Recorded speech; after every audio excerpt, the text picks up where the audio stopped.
And we're live! Hello everybody! Hello, it's Kylie here. Welcome to today, day one, which is the first workshop in the Boss Lady Empire Extravaganza. I'm super excited to be here. If you're watching the replay, make sure you hashtag after party so that I know that you're coming through this training with me and I can send you some good juju as you take yourself through this workshop. So today is the first of 3 workshops and they're going to be all around the social media platforms. So if you haven't registered, make sure you do. I'll be popping the link for registration link below this video when I'm done. But yeah, make sure you register so that you can get notified of where I'm going live and when for day 2 and day 3. Now they are going to be next Monday and next Wednesday, I can tell you that, but when you register you will get the links and the dates and the times. So that's the first thing. If you don't know me, hello, hi, my name is Kylie Enkelman and I am the star of the Kylie Enkelman Show. I know, it's exciting, isn't it? I'm also the star of Boss Lady Empire TV, that's this show that you're watching right now. And I'm here to help female entrepreneurs to really shine their bright light into the world and to claim their mastery and to share their essence with the world through the vehicle of your business. Okay, so we're going to be diving into some really juicy topics today. And in the course of this workshop, so there's three-part workshop, and I really love you to play along, to comment in the captions if you're watching, share what is truth for you, so that way I can also offer some insight as we are going through these workshops. Now these workshops are designed to help you to apply the same principles that enabled me to grow a multi 7-figure business in a very niche, fringe, alternative type business in my last business. Okay, so I'm going to be reverse engineering some of the really key essential focus points that really made the difference in terms of our profitability, our sustainability, being, incredibly successful, the success that we were able to achieve in that business, even though it was fringe, even though we operated outside the norms of our industry, even though we weren't industry players in terms of we didn't kiss butt in the industry. So, and we did things differently. We were definitely not mainstream. We're definitely, we're definitely on the fringe of our industry. So we're going to be breaking that down.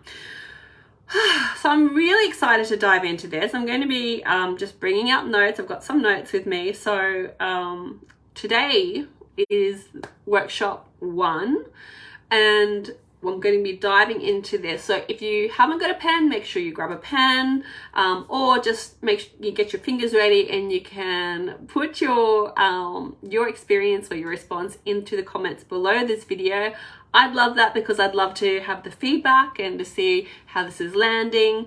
But either way, get ready to be receiving some value and so that you can apply it to your own business. Now, my intention for you is that you actually do receive something that is a perspective shift that will change the way that you see yourself and your business. Now, over the course of this 3 workshop periods, I would love that you also get some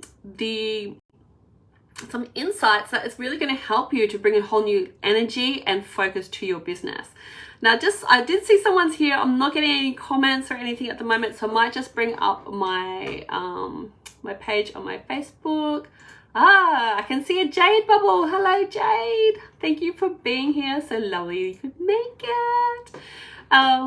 Yes, so if you're just popping on, please say hi and thank you, Jade. And also just share, what is your business? Where are you based, and what is your business? What is it that you are offering? I'd love you to share that in the group. Okay, cool. I've got some comments now. Thank you so much. All right, just taking a deep breath and getting started. So, stage 1. So today's workshop is about going deep to master your craft. Okay, so what does that mean? What this looked like in terms of my last business. So my last business was a hairdressing salon. I left engineering and joined my partner in his hairdressing salon. Now, he had a little creative nook that was really out of the way, and it was very much based on referral type business. When I joined that business, I immersed myself in learning the art of the trade. I was very much interested in being the overseer in terms of the business and doing all the admin and business growth stuff. That was where my jam is. I was an engineer, so, give me a spreadsheet, I'm in my element. But I also wanted to master the craft. I also wanted to be the best apprentice. And so I apprenticed myself to my partner, who was a very, very good, talented hairdresser. But he hadn't had that much interest in terms of growing the business. It was just like a lifestyle thing for him. And so I wanted this business to be able to sustain the two of us financially. And so I wanted growth, right? And so that was the intention to begin with. But first of all, the place to start was in mastering the craft. Okay. And so we were operating in an area that was reasonably well known for hairdressing, but it was the opposite end of the spectrum in terms of hairdressing. Like, it was very commercial, very much industry darlings, very much like the feel of the salon was like a day spa, and it was all zen and relaxation, whereas our salon, our little pocket of business, of craft, was punk and anti-establishment, and it was colorful. It was a riot of color and crazy makeup. It was very, very strong reaction to the white salon, or the natural spa type thing. And so we weren't looking to the industry to guide us. We weren't looking to the industry for inspiration, or how to be a business, or how to be a salon, or how to do hair. There were, of course, other hairdressing salons who were doing kind of the colorful work, but we weren't looking at them either. We were 100% tuning into the craft of what it is that we did. Tuning into the influences and the archetypes and the icons that stimulated creativity for us, that inspired creativity for us. It wasn't coming from industry. It wasn't coming from our competitors. And so what can happen, especially for women, is that when we are starting to grow our business beyond friends and family, right? We can peek out into the wide world and be like, oh my God, like, there's so much competition. How can I possibly compete? What have I got to offer? That person's doing it that way and they're doing really successful. Maybe I should do it more like them. Oh, that person's got kind of like this thing going on. That's how they talk about it. Maybe I should talk about it like them. And so we go into this like compare and despair mode first up, which is like you peek and you look and you're like, oh, I've got nothing to, like, how can I compete? And then, this contraction will go back into your box and not actually take action, because you're like, you completely psych yourself out. Or you look and then you're like, instead of being like, well, that's cool how they're doing it, but the way I do it is also good, we go, that's how they're doing it and they're getting amazing success, so maybe I should do it their way. Or what I see in the coaching world is people just straight out emulating, you know. Imitation is a form of flattery, but it's also a bit of a loss, right? We lose the point of difference that makes us unique, and it also hides us from the people who are going to be most aligned with our energy and our offerings, because we dressed up as somebody else. So instead of being heavily inspired or influenced by other people and forsaking the genuine, authentic, unique expression that is our version of what it is that we do, we might then start emulating somebody else. And so we've got to be really careful with that. And I think in terms of like when you're working with a business coach or a mentor, it can be really easy to start emulating them because you're working so closely with them. And so it's just, you know, I think sometimes it can be a part of the process, especially if you're apprenticing yourself in terms of learning skills and processes and techniques to master your craft in a deeper way. But it's also then giving yourself the room and the space and the honoring to know that when you integrate it, it's going to come forward in your own unique way. Okay? So just having awareness when I look at the people around me, does that shrink my energy? Does that help? Does that trigger me into contraction?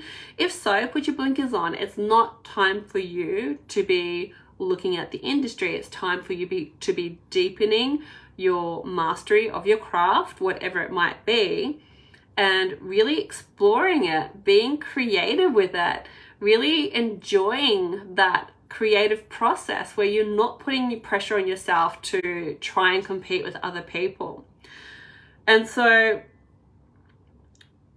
and this is the other thing, when we are emulating our coaches, our mentors, or the people that we see as being leaders or people that we see as being very successful, we start emulating them. You know, we can try it on for a little bit and see how we feel about that. And then we go check in. Does this feel like it's really aligned with me? And am I losing my point of difference? Okay. And so what we want to make sure is that we use any kind of inspiration to enhance our unique way, right? Our uniqueness. We enhance how it is that we operate. We use it to help us to deepen our mastery. So it's like, it might be that you learn a different skill or a different way of achieving the outcome that is the outcomes that you are delivering in your business, but making sure that you're doing it in a way that feels true and aligned with you. And that does take process, like that does take practice. Sometimes we try things on and then we need to sit with it and be like, well, I'm enjoying this. This is something that I want to incorporate moving on. So that's the first thing. So the first thing is to really check in. Do I feel secure enough in my capacity to hold my own in the area that I'm doing? And if not, go deep. Now, one of the things that we found being a leader in our industry was that people would try to emulate the work that we would do, and people would often see the end result and think that it was so creative but there was no structure to it.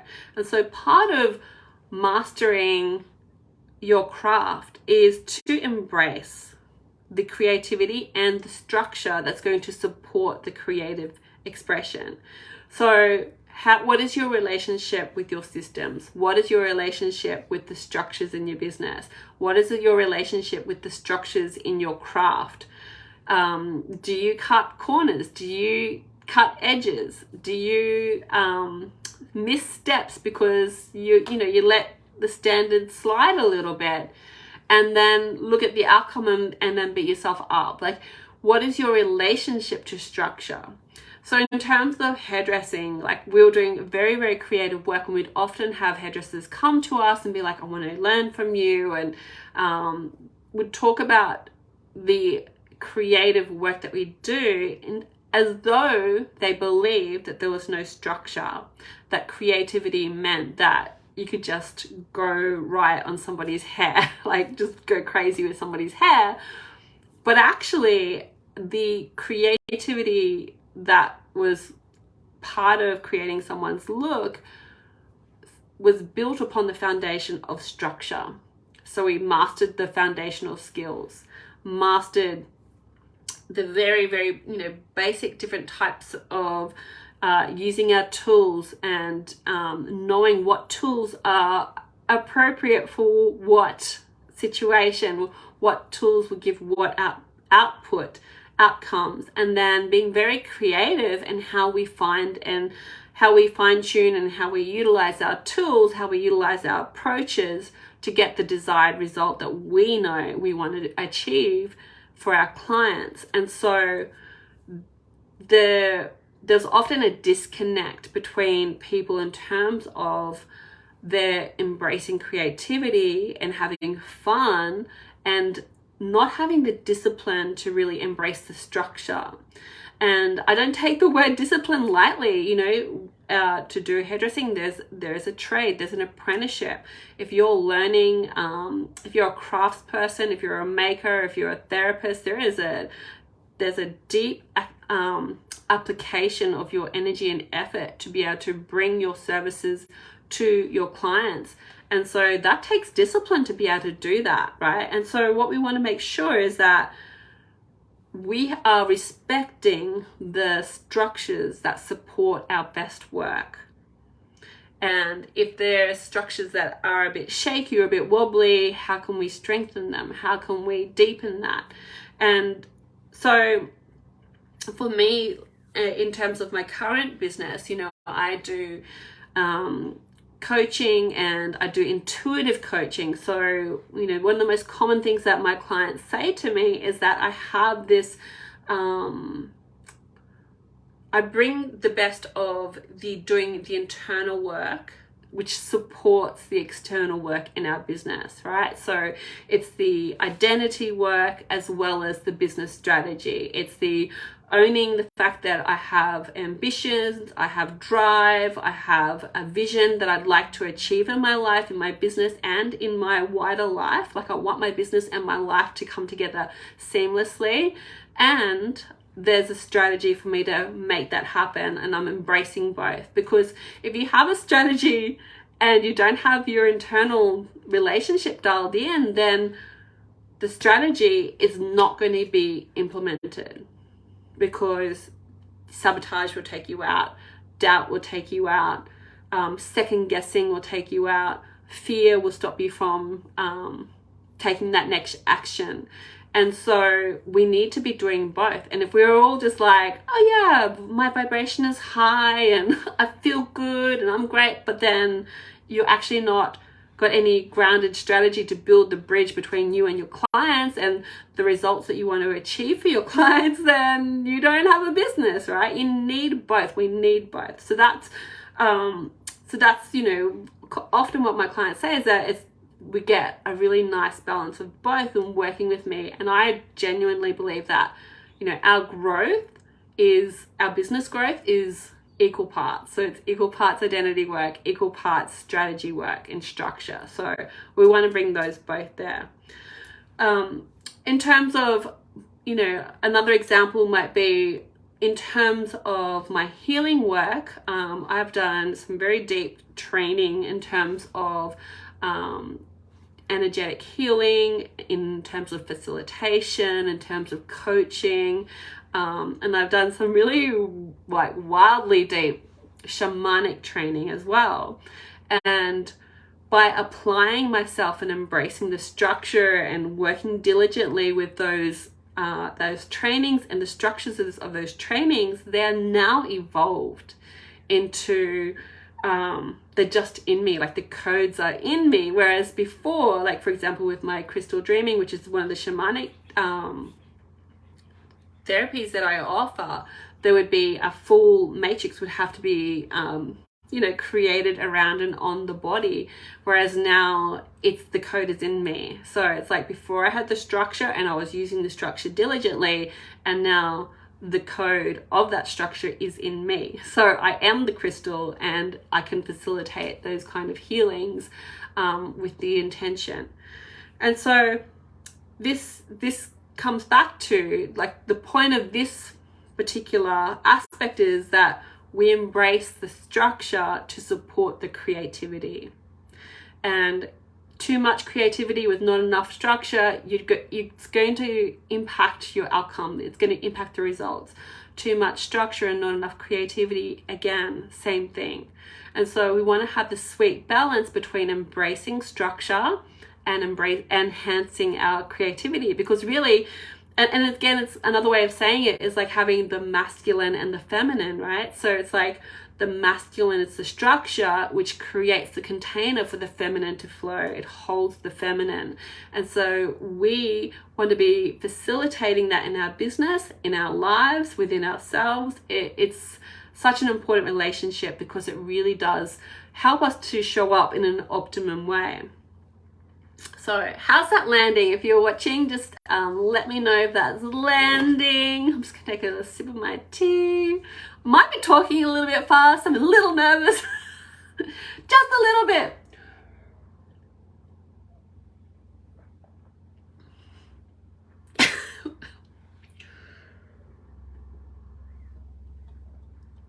Yes, so I would love to hear if that's landing for you. So I do have 2 questions. So while I'm just drinking my tea, I'd love to hear, when you reflect on your business, what are you feeling called to deepen that is within your area of mastery? So is there something that's like a particular skill set? I relate it either to your mastery in terms of what you do, like the actual service you provide or the products you create, or is there some area of mastery you'd like to achieve and like to deepen in terms of being a business owner? So one of the two, because obviously as business owners, we cannot just be mastering our trade. We also need to be mastering the art of business as well. Might just put that as a question. Where do you feel called?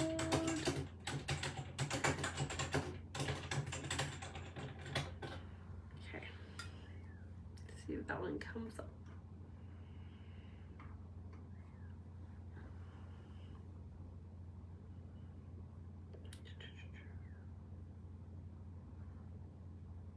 Okay, don't think I can pin that. Okay, and then the second question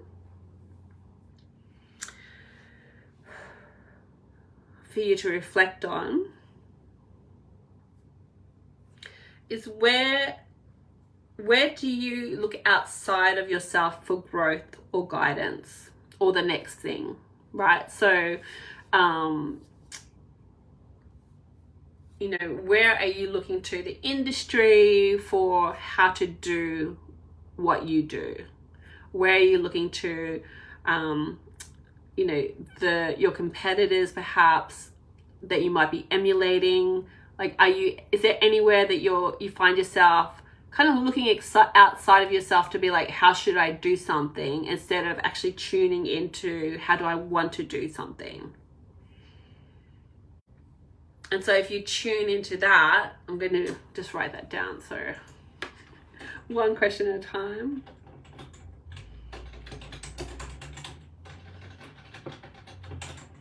So where do you look externally for?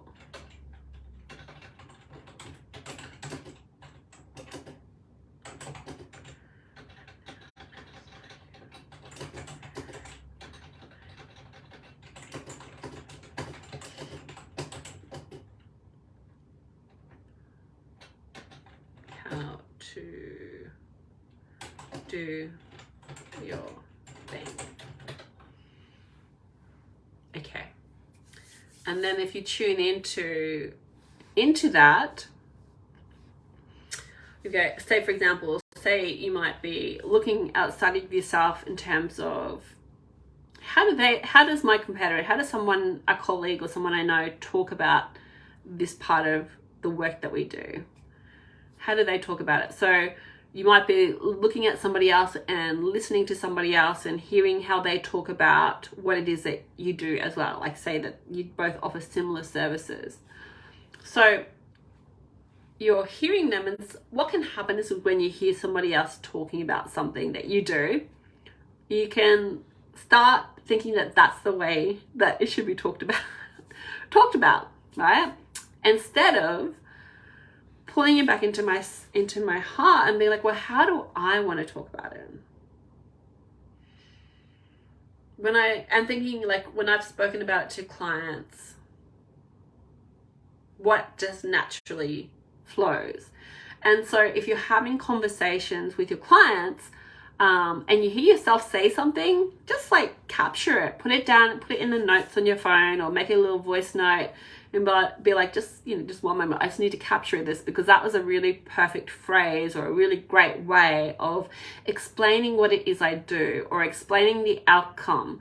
Try and capture them, try and capture your genius when it happens, rather than listening to your competitors or your colleagues, your peers, and how they speak about it. Because what we wanted to be doing is really deepening our point of difference. Okay, you have a unique skill, you have a unique flavor that is no one on this planet can replicate, because you are completely irreplaceable. You have something so unique that is based on your lived experience, and no one can learn that. And so we want that to be infused into all of your marketing. We want that to be infused in how you approach your work with your clients. You want this to be infused in every aspect of your business, so that there is no cookie cutter, right? Like, this is like the old school way of doing business was cookie cutter approaches, systems, structures, KPIs, and they used to drive me crazy because they didn't apply to my business. Often business coaches will say, oh yeah, every business owner thinks they're a special snowflake. And I'd be like, come and try me. Come and try and apply your cookie cutter model to my business. And they'd be like, yeah, it's not really how it works. And it just wouldn't work the way that they would do their cookie cutter. And it made things so much more complicated for me. It made it harder in a lot of ways, because I would have liked to have had a business coach that could actually support the kind of growth that we did. But what my business needed was a very bespoke approach, because we were not a cookie. Cookie cutters, business coaching did not work. And that was also our strength. That was also our point of difference. That was also what made us different.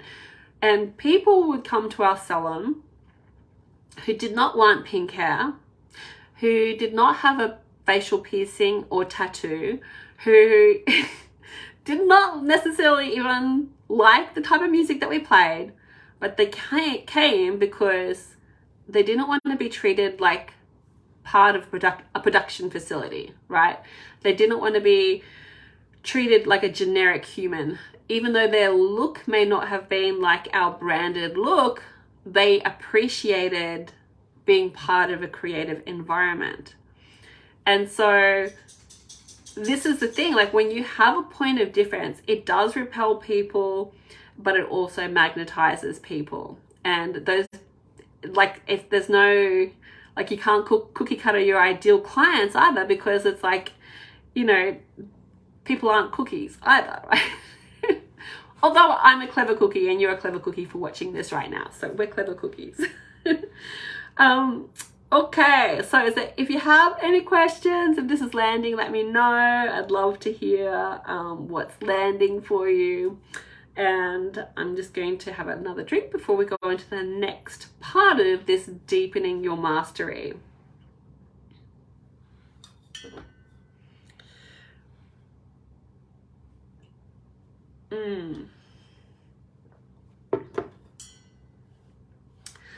Okay, now this is a lovely lead into the next section, which is really about focusing on your point of difference. So I've touched on that with like the cookie cutter. We are not cookies. Our businesses are not cookies. Your clients are not cookies, and you are not a cookie. Therefore, cookie cutter blueprints and step-by-steps do not apply. Okay, KPIs can be of interest. They can shed information or give you some information, but really at the end of the day, we are building a business that is a vehicle for our lives, and our lives are unique. Our vision is unique. And so industry KPIs and industry standards and industry norms are, broadly speaking, they're like a bell curve, right? So like even what they describe is very much a spectrum of qualities and quantities. So one of the things that come up a lot in business, was very, very strong in terms of my last business, is the idea of imitation, of being imitated, right? So I know this happens a lot in coaching. I know this happens a lot in creative businesses.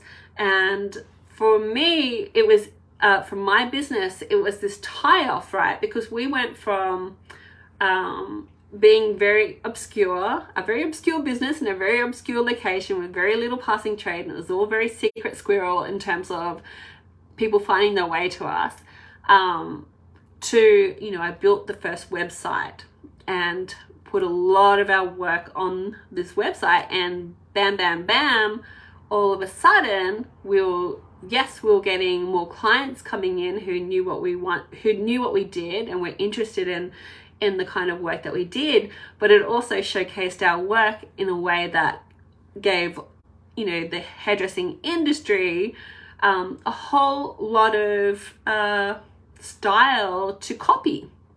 And I remember when the website first went live, we had just a rush of people who had come in with broken hair and just disasters, and they'd taken photos from our website to the hairdresser and asked the hairdresser to create that on their head, which is what you used to do. I remember buying hairdressing magazines and taking them into the hairdresser and being like, I like this haircut, this is the cut I want. I used to do that. I always used to do that when I got my hair cut before I became a hairdresser. So that's what you do, right? And the hairdressers would be like, all right, I'll give it a go, I'll give it a shot. But then it was really ridiculous. Like the industry like darlings, the industry darlings who were like the most published hairdressers in Australia, would see our clients walking home from the salon having just had their hair done, and then pay them to come and be the models for their show, and they would pretend that they had created this look. They would take someone who already had a wild look that was completely attention-getting, completely attention-seeking, a completely commanding look, like you could not help but stare at this person because they had this amazing hair that just really like enhanced every part of who they were. Their personality became bigger and bolder than, unstopped traffic kind of vibe. And so these hairdressers, these industry darlings who are like super published and very, very publicly, acknowledged, would take these clients and pay them to be models for them, and they would just replicate what we'd done. And then, take photos and publish it, and they'd be like, they're basically it was just theft, And we had this situation, so between, for example, our website, do we have our imagery on there, right? And so the payoff is, if we don't have the imagery on our socials, if we don't have the imagery, our work, if we're not sharing it, broadcasting it, then our potential clients, the people who are interested or looking for what we do, they won't be able to see that we can provide what they are after, or we have something very unique that they would like. So or we publish it and then we're providing our competitors with lots of inspiration, right? Lots of inspiration to emulate. And so it just came down to the why. What it came down to was the fact that we were masters at our craft.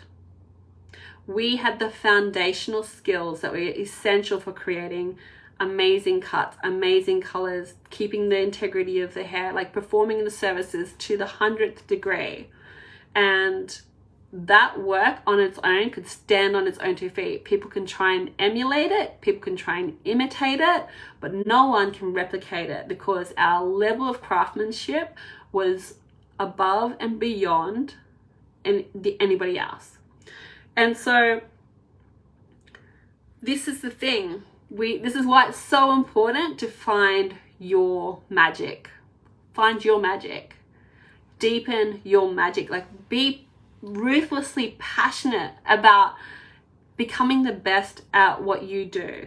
You don't have to be the best in the industry or to be glorified in the industry, but just be the best that you can be.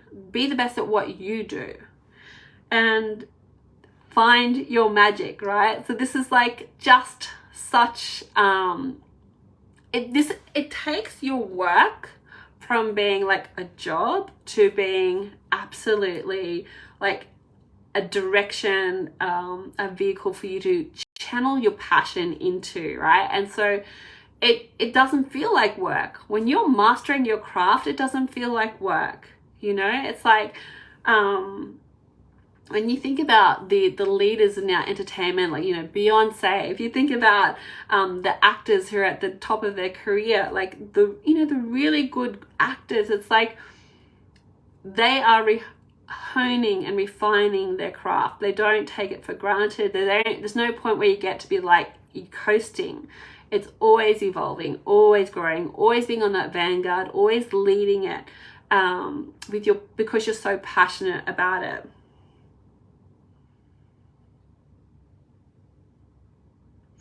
So my question for you to consider in terms of your own business is, where are you?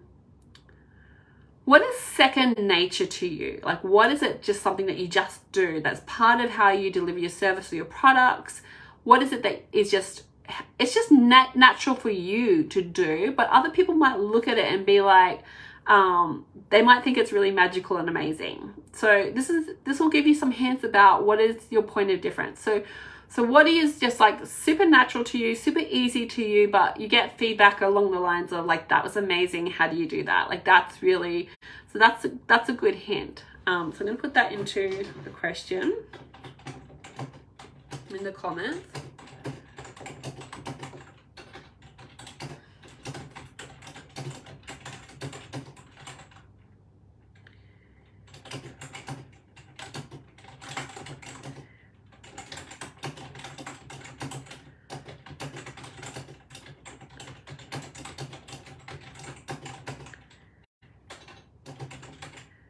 So, for example, one of the things that, from that business, one of the things that was often fed back to me was just how great a consultation I would do, how I absolutely understood the assignment that my clients would come in with, and then I would deepen it and make it better, right? So it's like, that to me was just like, well, we're just having a conversation, we're just listening, and we're just exchanging ideas, and then I understand what you want, and then this is what we could do as well, right? I just thought that was second nature, but it actually was a superhero. It's a superhero skill. It was a superhero skill of mine. It was a masterful skill of mine, because one of the biggest complaints that people have with going to the hairdresser is like not getting what you asked for, not getting what you wanted. And so that was something that I deepened in for my team, and I teach my team to go deeper in the consultation. And so to make sure that people were on the same page, make sure that what was being communicated was what was being received, that both parties are completely listening, so understanding and on the same page is really, really important.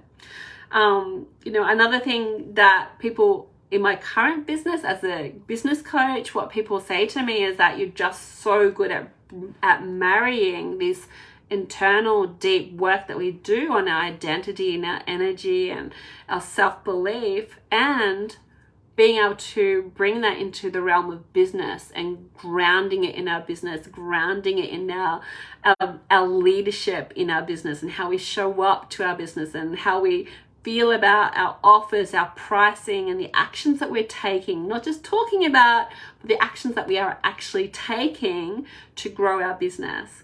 And so what my clients have often said is that they really appreciate just how I can bring the two realms, and by bringing the two realms together, that it changes the game.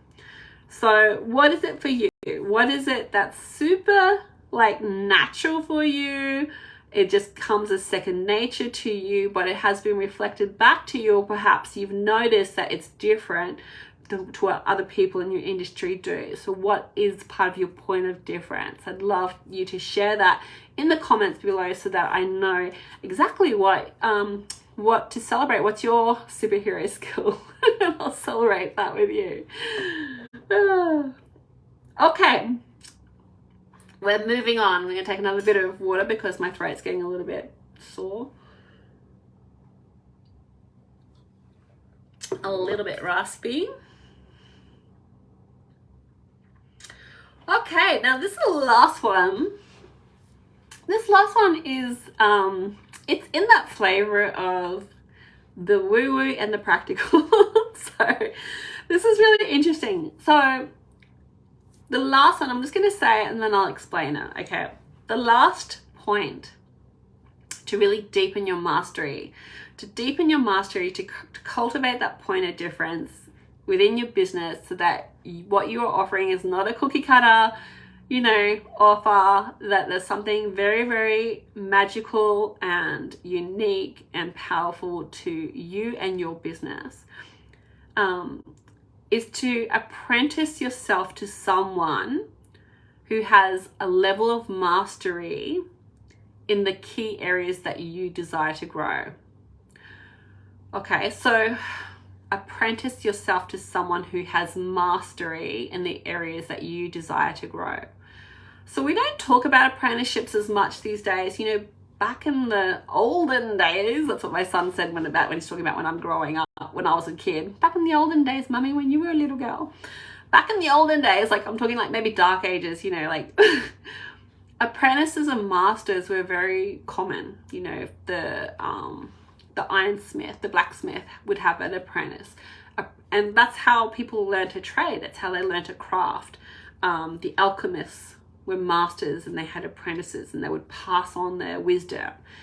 And my experience of being an apprentice is very deeply spiritual. So I left engineering to join my partner in his hairdressing salon as a working holiday. I was like, I've got first class honors in engineering. I have no idea what to do right now. I'd been bullied because I was a woman doing engineering, and it was just like, I was not having much fun. And I was at a point where I was like contemplating going to the UK for a working holiday, which is what a lot of Australians do. We'll go to the UK for 2 years, working holiday. But if I did that, I'd be working as an engineer. And I just had a really crappy time working as an engineer because I was a woman. And so I joined my partner as in his hairdressing salon, and I decided that I was going to do the apprenticeship because I thought, if I enjoy hairdressing, like if I enjoy being a small business owner, if I enjoy that, if I enjoy the lifestyle, because we used to have Sunday and Monday off, and like I really liked having, you know, a Monday off, and it's like I like working for myself.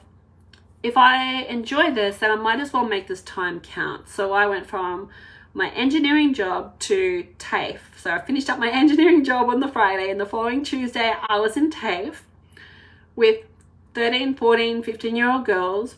There was a 13-year-old girl who picked her nose while she talked to me. And I started an apprenticeship to learn the art of hair. the thing that was different for me was that I obviously was deeply into my boss. Like, I was shagging the boss. He was my boyfriend. He was my boyfriend before he was my boss. I was shagging the boss. I was in love with my boss, with the boss.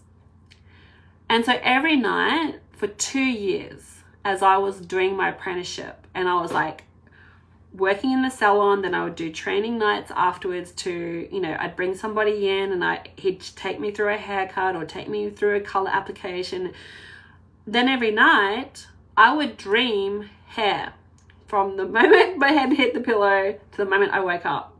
I would be like separating hair, I'd be applying color to the hair, I'd be cutting the hair, I'd be designing all these different shapes for the hair, I'd be doing all these wacky designs for the hair. And this was one of the reasons why I knew I was in the right place, because my entire mind, body, soul was like completely engaged with me doing hairdressing, because I didn't have a normal dream. I did not have a single normal dream for 2 years. Every night it was cutting hair, coloring hair, planning hair, and I would do a particular hairstyle again and again and again. I'd go through the whole process, and then I'd start from the beginning and do it again. Go through the whole process, so like how I'm holding the hair, how I'm cutting the hair, and I would for 2 years, and I would wake up and be like, oh man, I just worked all night through my sleep. You know, it was like I didn't feel like I was getting, you know, any kind of rest time. But then I was just doing this, like my beingness was like, we are mastering this, right? We are mastering this. And it was around the 18-month period I started I was basically a senior level hairdresser, which normally at that point took 4 years to do, and the level of execution for my hair, the hairdressing that I was doing was like top notch. People would come to me and they'd be like, that was the best haircut I have ever had in my life. And so I was like, Mindy, hello darling, thank you for saying hi. Talking about hair and being an apprentice. So my apprenticeship was completely accelerated because my mind, body, soul was completely engaged with that. And I was basically sleeping next to my boyfriend, who was a masterful hairdresser, very, very good hairdresser. And I was just like downloading the codes as we slept, and I was just like enacting them in my dreams. And so, oh, thank you. I know, once a hairdresser, always a hairdresser. And so I did this I was doing the real world apprenticeship, where I was learning the things and the things and the things and the watching the things. And I was in my dreams, my entire psyche was also creatively imagining. And I know that Einstein has talked about dreams and creativity and solution. You know, he would take problems to bed with him, in terms of like he'd hand it over to his dreams to come up with the solutions. And so that's what I would do. I was doing that not because I was like, I'm going to try and fast track my apprenticeship. It was just like my beingness was like, we want to get like we want to be the best that we can possibly be. We want to accelerate this. We don't want to waste time. We don't want to like dibble dabble. We want to go all in, baby. And so I was all in. Now, this has happened not just for my hairdressing. This happened when I learned energy healing. I learned energy healing from a teacher called Shakti Durga, and she used to teach through transmission. So yes, we would be sitting in a classroom with her, hearing the words, but we'd also be receiving the codes from the energetic transmission. And I would often have dreams with her in it. And I've had that with other mentors. You know, my current mentor, Jana, has been in my dreams, and I've received energetic transmissions from her. Actually, Mindy, I've received your code via Jana, like, just go make 20K. It's easy, right? I got that in a dream. It was downloaded in my dream. And so, which is hilarious that you're here. So thank you for being here. You just reminded me. And I've also had clients share that I've turned up in their dreams and helped them in their dreams. And so, yeah, just go make 20K. That was Jana's. That was that. Mindy and I both have work with Jana. And she's like, just go make 20K. It's easy. It's not even hard. just go do it. Yeah. And so it's like, I've had, and that's the thing. When we are in an intentional, energetic apprenticeship, like when we're in an apprenticeship, when we're working closely with someone, a mentor or a coach, if they are someone who is doing the energetic work, then you are going to be benefiting from the energetic transmission of being in their field. So if you are looking to deepen your mastery and there's an area that you're like, there's a code here that I don't have, and you're drawn to work with someone who has that code, then do it. Like, put yourself in proximity with that person, apprentice yourself to that person, receive the codes with and the transmission. So it's like, yes, you have the conversations, right? And you're receiving the energetic codes. You might not have dreams about them, but you're still getting them, right? You're still getting the benefit of being in the field of that person, because that's just that's just part and parcel of it. That's just like, that's just part of the nature of being human and the work that we do. And that's also why, great artists, masters would take apprentices, and they would choose their apprentices because of the alignment of their work, right? So that's what I wanted to share. So the question then would be, what is an area that you would like to deepen? And who has the depth or the codes that you would like to be embodying? Like, is there someone in your field that you know of who has that?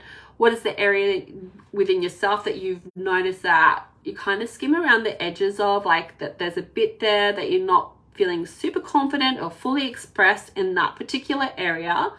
And who's a mentor that you can apprentice yourself with? And it might not be that you work in a deep container with them, but there might be some opportunity to test the waters, like coming on a live like this, my workshop series.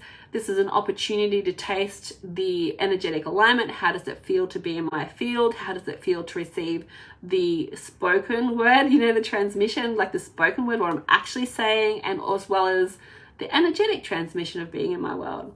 And if you want to activate that more, then comment below, right? Share your comments. I want to get to know you. I want to see you. I want to know about your business. I want to know how what I'm saying is landing for you.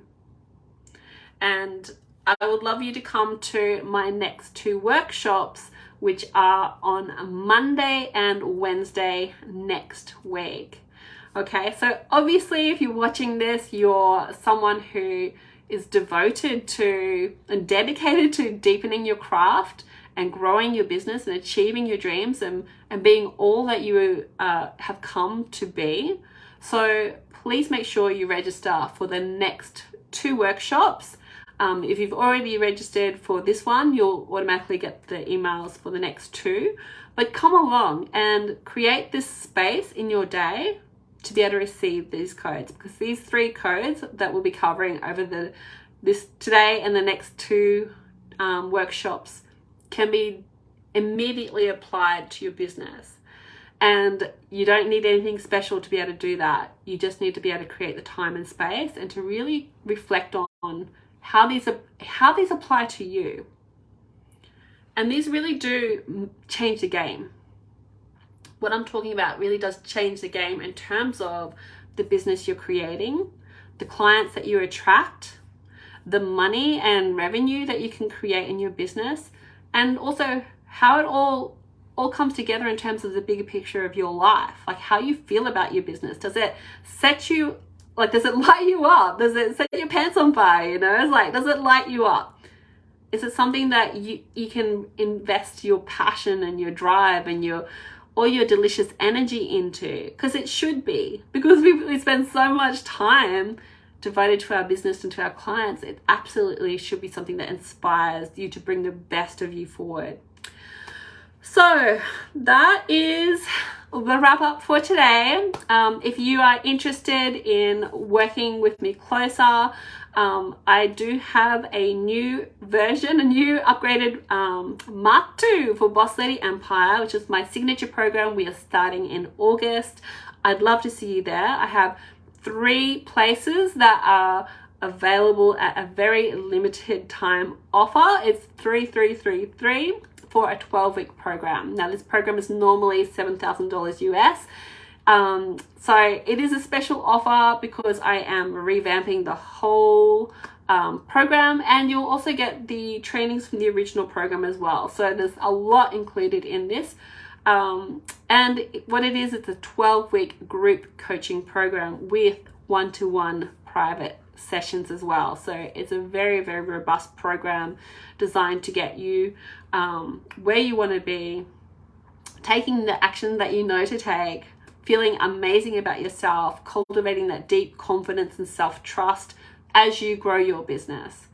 So if you want to find out more about that, please send me a message. I'd love to hear from you. Otherwise, please drop below in the comments below your biggest takeaways, your biggest ahas from today's training, and I'll see you on Monday.